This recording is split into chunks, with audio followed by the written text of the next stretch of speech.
Olá, pessoal! Olha aqui, a gente está aqui para mais um episódio dessa segunda temporada do Prosa de Professor. E hoje eu estou aqui com a Bruna, a gente vai falar aí sobre um assunto muito legal, que a gente ama falar sobre ele, que a gente ama viver esse assunto, né? E a gente vai falar aí sobre a investigação por projetos. E a gente preparou aqui várias perguntas, vários temas aqui, né, Bruna? Conta pra gente aí um pouquinho do que a gente vai falar aqui hoje. A gente pergunta para você que está assistindo daí, existe projeto na educação infantil? Vocês acreditam nisso? E se existe projeto na educação infantil, como que a gente começa? De onde que ele surge? Tudo isso a gente vai falar hoje no Prosa de Professor.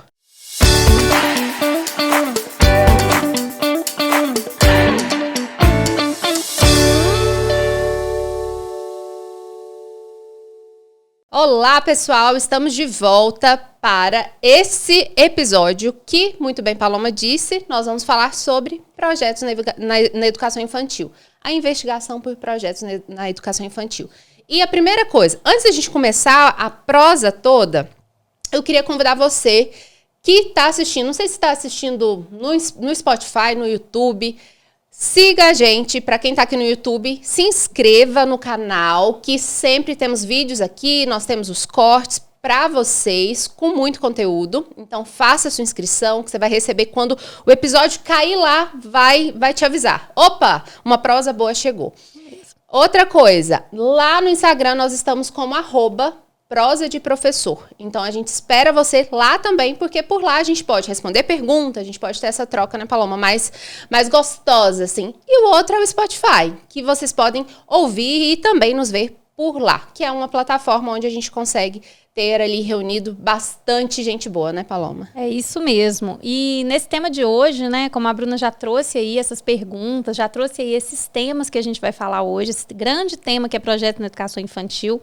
E acho que uma coisa, Bruna, que a gente precisa começar a falar é a gente trazer um pouco desse conceito, conceitualizar mesmo o que é projeto na educação infantil. Isso pode parecer bobeira, mas uma coisa que eu vejo muito são os professores que às vezes trabalham ali com temas animais no maternal 1, maternal 2 identidade, maternal 3 trânsito, ou então que elegem aí essas datas comemorativas, né, e vão trazendo isso como projeto. E às vezes aquela professora que fica ali, por exemplo, no maternal 2, no infantil 2, né, cada lugar aí tem um nome, turma 2, essas professoras ficam ali, às vezes, repetindo as mesmas atividades, as mesmas propostas, ano após ano. Pensando, né? Qual vai ser o projeto, né, desse ano, do próximo ano. E ficam só replicando isso, né? Então, elas vivem a mesma coisa 10 vezes, 12 vezes, assim, né? Se ficam ali esses anos, assim, né? Então, acho que uma coisa muito importante é a gente começar falando sobre o que é projeto, sabe? Tem uma frase que a gente trouxe aqui para compartilhar com vocês, do Antônio Garibaldi, que eu acho que essa frase, ela traz essa conceitualização, vou ler aqui pra gente, e que eu acho que a gente pode discutir sobre ela, né, Bruno? Então fala assim: os projetos são oportunidades para que as crianças investiguem sobre um problema a ser resolvido, que nasce de uma necessidade e desenvolva-se e articula-se em um processo de pesquisa. Então, acho que ele traz, né, Bruna? Eu queria que você comentasse um pouquinho, a gente comentasse um pouquinho sobre isso, sobre essa ideia desse projeto como um problema mesmo, né? Como algo real que essa criança precisa investigar, precisa conhecer, descobrir, né? E não só um problema que é da professora, né? Sim. Quando você trouxe dos exemplos, assim, né? Provavelmente quem está ouvindo a gente vai se encontrar, né? Em algum momento. E aí, quando você foi falando, eu lembrei de que teve um ano que as primeiras turmas que eu assumi, que eu ficava, as professoras pensavam as decorações da sala, assim, pelo tema do projeto do ano lá, assim, né? Então, se era maternal 2, se era grupo 3, se era 4. Ah, não, então começa com animais. Então, todo o material de EVA, sabe? Assim, os recortes de EVA, eram cortados, tudo pensando nisso. Então, o tema da sala era aquele, o que as crianças iam estudar era aquilo que estava lá previsto. E o que eu fico pensando, né, o que a gente precisa refletir dessa prática, né? Eu acho que a gente está aí no processo das pedagogias participativas, em abordagens que trazem essa reflexão e esse olhar para a gente pensar para além, para algo que tenha sentido para as crianças, mas por muitas vezes também a gente se esquece que, essa criança, ela investiga sobre a vida. e investiga o tempo todo, desde o nascimento. Os bebês, eles têm situações, problemas para enfrentar todos os dias. As crianças de 2 anos também têm situações, problemas. E o que eu vejo de ausência, na verdade, é nós que, por vezes, o que a gente faz? A gente ocupa um lugar assim, né? Não, eu preciso trazer algo que seja ali, né? Dentro do, lá no currículo tá animais, ou espécies, ou água, ou eu quero pegar temáticas fora a vida dessa criança, a vida, né, das crianças que estão na educação infantil. E, pelo contrário, o que a gente precisa entender é que o projeto, ele é contextual. Ele faz parte da vida daquele grupo de crianças, inclusive do grupo de professoras, né? Então, eu falo que os projetos, eles nascem dessa relação, né? Dessa relação dessa criança que está ali no dia a dia com essa professora, né? Então, não existe um caminho diferente disso. A gente não precisa ir muito longe para buscar sentido para essa prática, né? E quando eu olho para os projetos e essa frase em si, com a questão da situação-problema, é muito isso, que é contextual. O problema é contextual, né? Ele nasce ali, ele está dentro do cotidiano dessa criança, por vezes fora a escola e por muitas vezes dentro. Ou um que interfere diretamente no outro e nasce ali, né, das relações das crianças no grupo, a gente vai identificando essa investigação, né? E que eu sei que a gente vai falar muito mais sobre isso hoje. E acho que ter essa sensibilidade, né, Bruno, disso que você está falando, porque, né, no livro das 100 linguagens fala isso, que as crianças, elas têm muitos projetos, né, e que a gente dá conta de alguns. Então, muitas vezes, se a gente está ali, se propõe a investigar com as crianças e propõe que o projeto desse ano vai ser sobre identidade, e aí, como você disse, ambienta a sala, prepara o espaço e tudo ali, né, e aí a gente fica todos os dias falando daquele tema com as crianças, e a gente muitas vezes ignora esses projetos que acontecem no percurso até o quintal, que acontece quando essa criança vai servir o lanche e ela deixa cair, ou que acontece com essa criança que está ali tentando fechar uma mochila e esse zíper emperrado e ela está tendo que lidar com essa complexidade, né, de usar o banheiro, de voltar para a sala, de deslocar no espaço. Então, é muito importante a gente entender também, daqui a pouco a gente vai falar sobre isso, mas desses projetos atrelados também a esse desenvolvimento fisiológico, biológico mesmo dessa criança, desse ser humano mesmo, né? Então, que esse projeto, como você falou, ele acolha esses problemas que são reais. Então, muitas vezes, né, a gente vai lá trabalhar com as crianças projetos que são significativos para a gente, adultos, assim, que faz sentido para a gente, mas as crianças estão lidando com problemas reais ali sobre a falta de higiene na escola, a importância de lavar as mãos antes de comer, ou então sobre o espaço do refeitório que está sujo, ou a sala que está desorganizada, ou os colegas que estão batendo, alguma coisa desse tipo, e a gente deixa de acolher esses temas que realmente, como você disse, são relevantes e fazem parte desse cotidiano, para ficar trazendo temas sobre animais, sobre trânsito, sobre meio de transporte, sendo que isso não é real para a criança, né? Sim. Então, quando o Garibaldi fala dessa parte dos problemas, eu acho que é isso, assim, a gente deveria pensar nesses projetos, né, que sempre eles sempre resolvem um problema, né? E não necessariamente que resolvem no sentido de trazer uma resposta, né? Sim. Então, o objetivo do projeto nunca deve ser trazer uma resposta, mas é das crianças levantarem hipótese, né? Então, vou dar um exemplo prático desse ano lá na escola mesmo. A gente está aí a menos de 1 quilômetro da Lagoa da Pampulha, né? Aqui em Belo Horizonte, né? Não sei quem conhece, é lindo, é um lugar lindo aqui. Lindo. E a escola fica localizada a menos de 1 quilômetro, né, da lagoa. E muitas crianças passam por lá todos os dias, passam para ir para a escola, voltam de carro, enfim. Então, é um percurso que faz parte do cotidiano de todo mundo. E a gente começou, assim, conversando com as crianças ano passado, a gente percebeu que elas se apropriavam desse espaço apenas para o lazer. Então, elas não conheciam nada sobre a fauna, sobre a flora, sobre o urbanismo, a arquitetura, né? A gente lá é um patrimônio cultural da humanidade, então tem uma riqueza ali de arte, de história, de tudo ali, né? Um lugar assim, extremamente rico, cheio de linguagem, cheio de possibilidades. E aí a gente entendeu, assim, olha, vamos olhar para isso como uma possibilidade de trazer para essas crianças esse aprofundamento. As crianças passam por esse espaço todo dia, a única coisa que elas sabem é que dá para ir na lagoa andar de bicicleta. Será que isso é suficiente? Dessa escola como lugar de aprendizagem. E aí a gente trouxe a Pampulha, né, esse ano como nosso tema de gerador, assim. E aí cada turma elegeu dentro disso um sujeito de pesquisa que vai aprofundar. Então, tem turma que está pesquisando sobre as plantas, tem turma que está pesquisando sobre a arquitetura, outra sobre a parte histórica e as memórias dos eventos que aconteciam. Então, como era a ocupação antes e como é agora. Então, a gente vê que é um problema real. Né? Então, assim, é uma intenção da escola em provocar nas crianças esse conhecimento e esse repertório de algo que elas veem todos os dias e que não se informam sobre isso. Então, os projetos, eles precisam ter um sentido real para essas crianças mesmo, né? E eu acho que o pessoal que está ouvindo, vendo a gente, a Paloma traz uma coisa que eu acredito que seja, assim, extremamente importante a gente entender. Porque às vezes a gente tem medo também, né? A gente falou lá dos temas que vêm prontos, mas às vezes a gente também tem medo de olhar, de escutar esse contexto e de implicar para esse contexto as nossas intenções a partir de uma escuta, né? Das escolhas também que nós adultos fazemos por meio dessa observação às crianças. O que eu quero dizer com isso, né?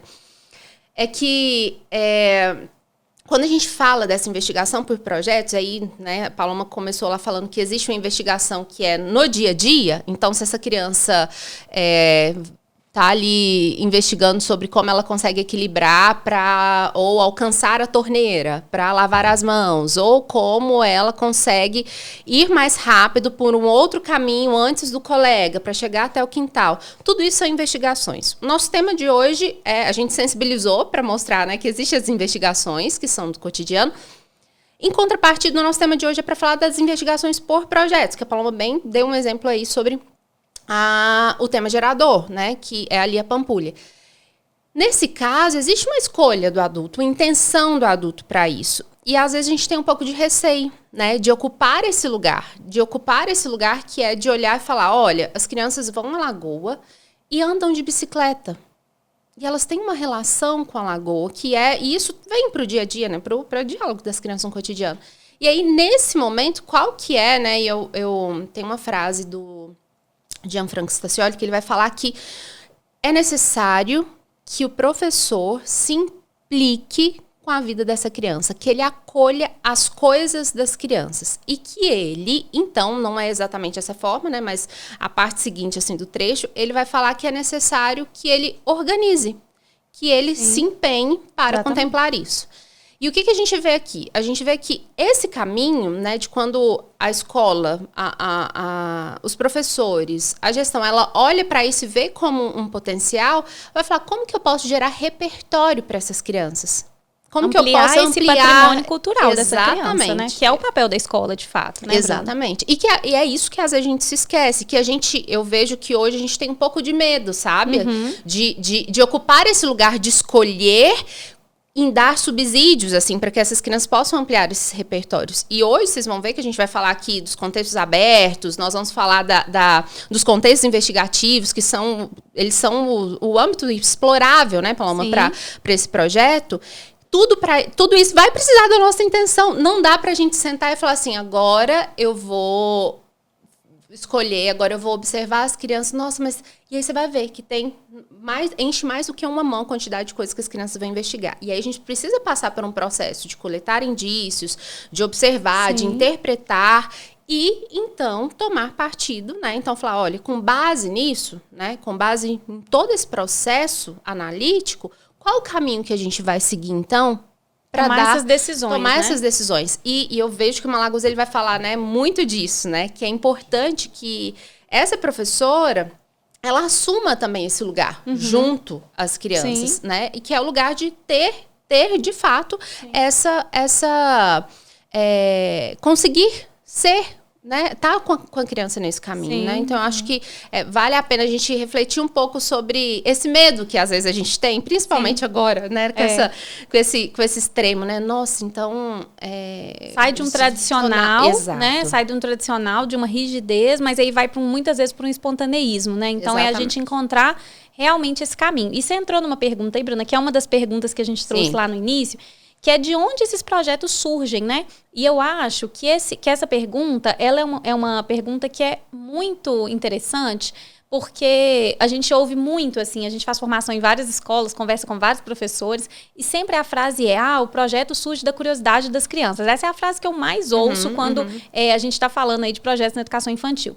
E aí eu falo, mas de qual curiosidade? Será que as crianças têm as mesmas curiosidades? Será que a gente consegue mesmo, assim, identificar tanto essas curiosidades? E aí, né, só para trazer aí algumas categorias que eu acho que é importante sistematizar isso um pouco. Então, realmente, assim, alguns projetos vão surgir dessas curiosidades, dessa vida que a criança traz, né? Uma criança que foi na praia, trouxe, sei lá, uma concha, ou uma criança que chegou com uma roupa diferente, ou que viajou para um país e chega e aprende a falar uma palavra diferente. Então, existem sim esses projetos que vão surgir, ou de um inseto que surgiu no quintal. Então, dessas curiosidades das crianças, mas como você disse, assim, esses projetos também, eles podem surgir da intencionalidade desse adulto, que pode ser daquele professor ou até daquela instituição. Sim. Ou ampliando um pouco, como foi em Reggio Emília, como é em Reggio Emília, e eu vou contar o exemplo do ano que eu em 2017, quando eu fui lá, em que o tema lá eram as praças, né, as piazzas lá, né? E eles escolheram esse tema como tema gerador, como uma escolha municipal. Não foi nem a escola. Então, todas as escolas de Reggio Emília escolheram como tema gerador, né? Eles têm um outro termo, mas só para entender aqui, como um tema central de pesquisa de todas as escolas, as praças da cidade. E por que eles fizeram isso? Porque em Reggio Emília, naquela época, 13% da população da cidade eram de imigrantes. E aí eles entendiam assim que em pouquíssimo tempo essa escola, essa cidade, essa rua, esses locais de trabalho todos seriam tomados mesmo, né? Não no sentido ruim, mas essas pessoas viveriam ali cada vez mais frequentes nesse espaço. E pensando nessa escola que acolhe a todos, como uma escola que é pública e que recebe essas crianças, e pensando nessas ruas que são habitadas por essas crianças, como essas crianças iriam conviver nesse espaço? Será que elas iam saber receber essas crianças, outras crianças de outras realidades, de outras culturas? Será que a população adulta também? Porque quando a gente quer mexer lá nos adultos, a gente começa com as crianças, né? Então, educa as crianças e isso vai reverberar, né? E aí, será que esses pais estavam prontos para falar sobre isso com as crianças? Então, eles pegam esse tema e pensam, bom, como que a gente pode trazer esse tema dos imigrantes para a escola? Como que essa escola pode se preparar para isso? E aí eles pensam, onde estão esses imigrantes? Onde eles trabalham? Onde eles vivem hoje? E eles estão nas praças, porque é lá que eles vendem o artesanato, a comida, que eles expõem seus trabalhos. E aí essas crianças, então, saem desse espaço da escola, vão para esse espaço da rua mesmo, das praças de Reggio Emília, conviver e conhecer essas pessoas e saber sobre essa cultura, sobre essas características. Pensa que coisa mais linda isso, essa escola preparar essa sociedade, sabe? Uma escola que realmente acredita que tem um impacto nessa sociedade. Claro que a gente está falando de um governo, de toda uma estrutura que proporciona isso, mas e a gente pensar na nossa realidade? Como que a minha escola pode impactar naquela rua, naquela comunidade local, ou mesmo que não seja para fora, mas ali dentro mesmo, né? Como que eu posso educar? Eu posso trazer algum tema que seja útil também para essa comunidade, né? Então, pensar nesses projetos também, acho que dentro dessa perspectiva também, né? De que eles podem surgir dos adultos, das crianças, mas eles também podem surgir de uma intencionalidade e que o que vai mudar é a forma como a gente acolhe o que as crianças trazem a partir desse tema que a gente traz, exatamente. Né? E aí eu ia falar, esse ponto ele é extremamente importante. Então, que é justamente na questão que, eles levantaram lá a questão dos imigrantes, das piazzas. E a piazza, ela é um lugar de encontro, né? Sim. E certamente o pessoal de Reggio, eles, né, professores, atelieristas, né, pedagogistas, eles não tinham um caminho traçado. Sim. Olha, primeiro nós vamos falar sobre o formato da praça, aí a gente vai pegar formas geométricas, depois nós vamos falar sobre os tipos de profissões, depois nós vamos falar... Provavelmente não foi esse. Eles tinham um problema, exatamente, eles tinham um problema. E aí, à medida que as coisas se encaminharam, eles acolheram o quê? As hipóteses das crianças. Sim. Que é o caminho das investigações por projetos. Se a gente não consegue acolher as hipóteses das crianças e o que vem delas, mais uma vez nós vamos seguir uma sequência didática, nós vamos seguir, talvez ali um livro substituiria fácil o projeto. Então a ideia não é essa, não é ter um caminho definido, traçado, mas é a partir de um ponto, né? A partir desse ponto de partida, eu acolho o que vem dessas crianças. Como que essas crianças se relacionam com isso? Como essas crianças veem isso? De que lugar? Quais são as hipóteses? Quais são as teorias provisórias? O que existe ali de metáfora nesse pensamento, né? Então, um ponto que você trouxe é esse, eles acolhem. Mas espera aí, como que eu acolho? Como que eu sigo, então, esse projeto que teve ali um ponto de partida que pode ser pela instituição, né? Que fez isso com base numa observação, não é pegar avulso, aleatório, né? Trazer. Mas a partir disso, o que eu faço então? Ok, eu tenho um ponto de partida, seja institucional ou seja ali que a gente percebeu que foi um start do grupo, né? O que eu faço, né? Como que é esse processo? Eu acho que a gente podia entrar um pouquinho, falar um pouquinho sobre isso, né, também. E tem uma coisa que você falou aí, mas antes da gente falar desse assunto, você não quer um cafezinho, não? Claro, prosa tem que ter café, né? E eu tô café. sabendo que o pessoal da produção aí, que a gente tá chique, né? Que agora a gente tem uma produção, né? Verdade. Então eu tô sabendo que o pessoal já tá preparando, porque eu tô sentindo o Gostoso. cheiro. Obrigada, gente. Bruno, mas você falou uma coisa aí, que você falou, se a gente não tomar cuidado, isso vira uma sequência didática, né? E aí, uma pergunta que a gente colocou aqui também para a gente falar sobre isso. O projeto, será que ele acolhe todas as matérias, as linguagens? Será que tudo que a gente precisa, tudo que está no nosso currículo, né? Será que a função do projeto é proporcionar essas vivências de tudo que está no currículo? Então, um projeto vai ter matemática, português, sei lá, né? Como cada escola se desafia aí esse currículo, né? Constrói esse currículo. Então, todos os objetivos da BNCC, né? Ou todos os campos de aprendizagem, enfim, né? Cada escola se organiza de uma forma. Mas será que esse projeto... Então, isso é uma pergunta que a gente vem discutindo e isso é altamente desafiador, né? Porque, a gente pode deixar de aproveitar oportunidades riquíssimas ali do projeto para realmente trazer esses conteúdos que fazem parte ali, que às vezes podem ser... Tá dentro daquela temática, então a gente pode deixar de aproveitar essas oportunidades se a gente não tiver um repertório também nosso de entender como que essas linguagens entram.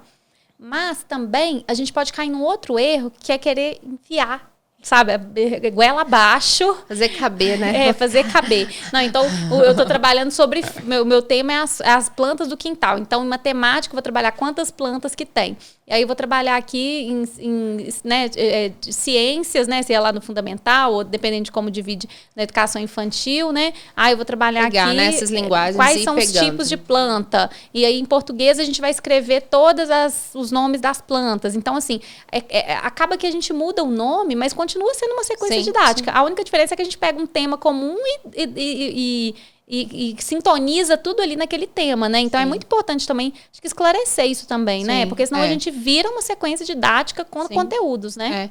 E o que eu vejo é que tudo isso parte do lugar de onde a gente está vendo, sabe? Se nós não tivermos assim, com a premissa de que as crianças elas são muito potentes e que elas carregam consigo conhecimento e capacidade de refletir, de elaborar, de concretizar, de serem agentes, né? E aí, quando a gente fala da criança com agência, é uma criança que ela tem ação. Sim. E se nós não consideramos isso, a nossa tendência é fazer o quê? Ir segmentando mesmo, pegar e engavetar o conhecimento dentro dos projetos. A gente vai engavetar. Só que a gente não precisa fazer isso. Porque no projeto, à medida que a gente está caminhando, esse lugar...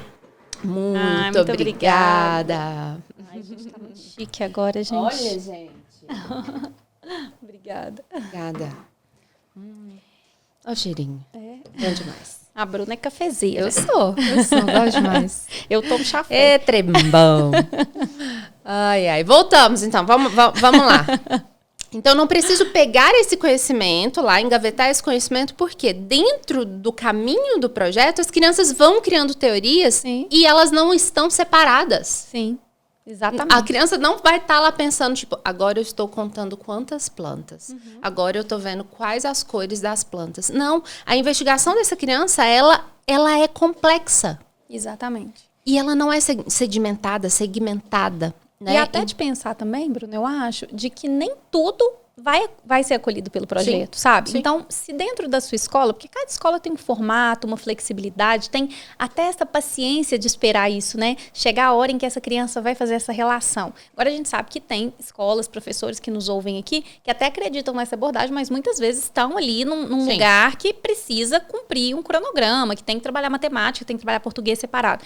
E eu lembro direitinho, assim, quando eu cheguei numa das escolas lá de Régis, se eu não me engano, a escola Diana, que é uma das escolas mais lindas que tem, eu lembro que as crianças estavam numa mesa investigando sobre as praças e estavam lá naquele projeto.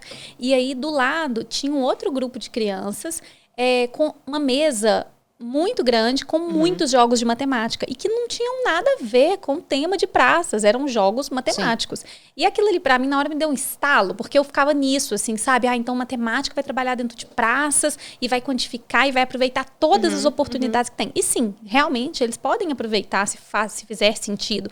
Mas não tem problema isso tá paralelo, sabe? Se tá dentro do currículo, né? Se aquele currículo precisa ser seguido. E se é um direito das crianças. Não tô falando só de escola que são tradicionais, né? Isso acontece na minha escola, provavelmente acontece também nas escolas de várias pessoas que trabalham, que estão ouvindo a gente aqui. Então, assim, se é um conteúdo ali previsto dentro do currículo da minha escola, que eu vou trabalhar uma linguagem específica ou um conteúdo específico, tudo bem eu trabalhar paralelo com ele, eu ter um contexto de aprendizagem de forma significativa e tão interessante quanto aquele projeto, aquele contexto principal de projeto que está acontecendo. Então, é importante também esclarecer isso, porque eu acho que quando eu comecei a trabalhar com projetos, há muitos anos atrás, isso era uma grande dúvida, sabe? E esse dia, para mim, foi um despertar. Eu falei, nossa, que bom que o projeto não precisa contemplar tudo, ele não tem que dar conta de tudo, né? Exatamente. Ele não precisa. E eu acho que nesse caminho, né, assim, pensando nessa costura dessa aprendizagem, né, dessa investigação por projetos, o que a gente precisa entender é que existe uma grande ação que não está avulsa, que é a questão da observação. Então, dessa observação atrelada à escuta. Então, eu escuto, eu coleto, e aí logo a gente vem à parte que é eu observo, né, escuto e coleto esses indícios. O que são indícios? São aquilo que eu vejo que as crianças estão trazendo. E aí, o que elas estão trazendo lá sobre a Piates? O que elas estão trazendo lá sobre a Pampulha? O que elas estão trazendo lá sobre inseto que uma criança trouxe tal dia? Eu coleto. Sim. E aí, o que eu faço com esses indícios coletados? Porque às vezes a gente tem um rolo da câmera, a gente tem aí a câmera cheia de imagens, o nosso bloco lá, cheio de anotações. Tá, e o que eu faço isso? Eu vou começar a planejar em cima das minhas observações, em cima dos meus indícios. Então, eu vou começar a pensar, olha, o que as crianças estão trazendo aqui sobre insetos? Sobre insetos sobre o tamanho, a diferença de tamanho deles, sobre esses insetos. Então, eu vou começar, vamos dar um start por aqui, e a gente vai para aquilo que a gente chama de um contexto aberto. E o que é um contexto aberto, né, Paloma? A gente vai ver que o contexto aberto, ele acolhe, né? Sim. Ele é para receber, para contemplar quais são as hipóteses dessas crianças, né? Então, o que elas estão falando de fato? É sobre tamanho ou é sobre outra coisa? Porque senão, a gente tem a tendência a ir lá. Primeiro, a gente vai para o esquema corporal. Aí a gente vai falar tudo do esquema corporal. Sim. Agora, a gente vai falar sobre essa linearidade, né? Exatamente. Ciclo de vida. E aí, a gente vai querer, mais uma vez, segmentar. E não, esse contexto aberto, ele dá o start. E a partir dele a gente vai planejando os contextos seguintes, né? Esses contextos de investigação que vão contemplar as hipóteses das crianças que surgem nesse dia a dia, né? Na medida que o caminho vai se dando. Ô, Bruna, eu queria então, você descreveu aí plenamente esses processos, né? Eu queria só que a gente sistematizasse aqui, então, porque eu acho que a gente foi falando, né? E a gente organizar esse pensamento, porque eu acho que é muito importante nesses minutinhos finais aqui a gente fazer isso. Então, resumindo, né? A gente sempre parte de um tema gerador, de um tema comum, né? De um tema de pesquisa, que aí algumas escolas vão escolher um tema comum para todas, algumas escolas vão escolher um tema para cada sala, né? Isso aí também depende muito de cada instituição, da disponibilidade da instituição, da equipe, mas então, só resumindo isso, né? A gente sempre parte ali de um tema. A partir desse tema, então, a gente organiza aí os nossos primeiros estudos, que a gente chama de mapa mental, mapa conceitual, que são essas primeiras pesquisas que são nossas, né, Bruna? Sim. Então, se o meu tema é Lagoa, é Pampulha, o que parte de Pampulha? E aí é o momento de ampliar. O que você precisa saber sobre isso? O que eu preciso saber? E aí eu vou realmente me dedicar a um mês aí, 20 dias, o tempo que eu tiver, né? Mas lá na escola a gente coloca pelo menos um mês disso, assim, de pesquisa, para entender o que eu sei, o que eu preciso saber, né, e me apropriar desse assunto. Porque muitas vezes acontece isso, né, Bruna? A gente vai para o projeto, a gente sabe mesmo tanto ou menos que as crianças.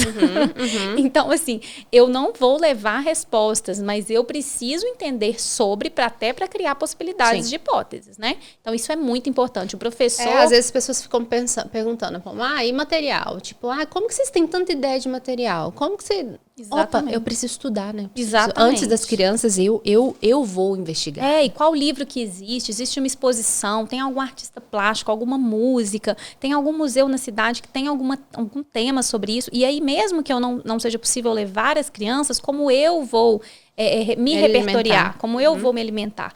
E aí, então, a partir disso, a gente cria esse primeiro mapa, né, de ideias, que é um mapa realmente, uma chuva de ideias. É realmente o que o nome diz. E então a gente organiza esse primeiro contexto aberto que a Bruna falou. Então, eu acho que resume bem isso, assim. Nesse contexto aberto, é para validar algumas das nossas ideias, mas também para excluir algumas ou afastar, no sentido de que pode ser que lá na frente a gente chegue nesse caminho, mas ainda não. Então, o que nesse primeiro contexto aberto, e quando a gente fala de contexto aberto, a gente não está falando de um contexto aberto. Pode ser um mês inteiro, pode ser 2 contextos abertos, né? Quando eu falo um mês inteiro, porque eu sei que tem esses espaçamentos da escola dentro de outras coisas que acontecem. Mas pode ser 2 contextos, 3 contextos, e aí eu vou pensar ali em alguns contextos que as crianças vão e que eu vou, então, fazer essas anotações, esses registros, essas filmagens, interpretar, coletar esses indícios, como a Bruna falou, e então, finalizando aí essa primeira etapa, pensar, então, na minha projetação. Então, baseado em tudo isso que eu ouvi, baseado em tudo isso que eu vi, baseado nesses indícios que eu coletei, eu vou interpretar e eu faço aí os meus relançamentos, né? Então, eu planejo esses contextos de investigação, e aí sempre olhando para o vivido.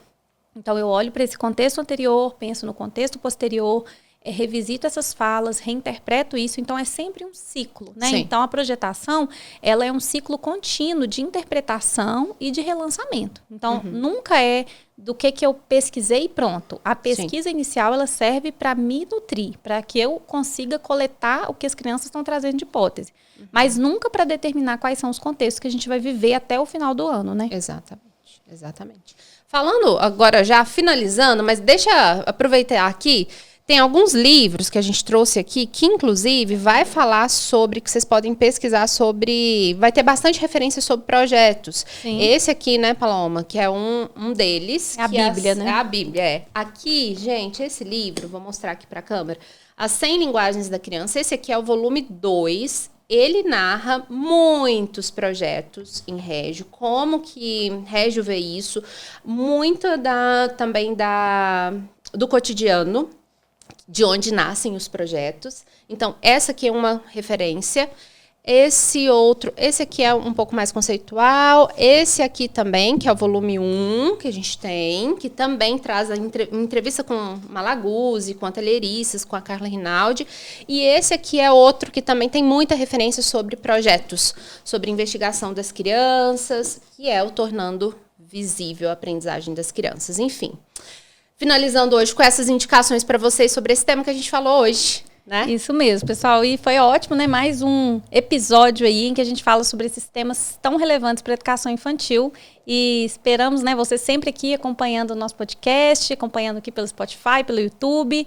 E é sempre um prazer estar aqui, né, Bruno, falando sobre educação infantil. Isso mesmo. A gente espera vocês no próximo episódio. Até lá. Até lá.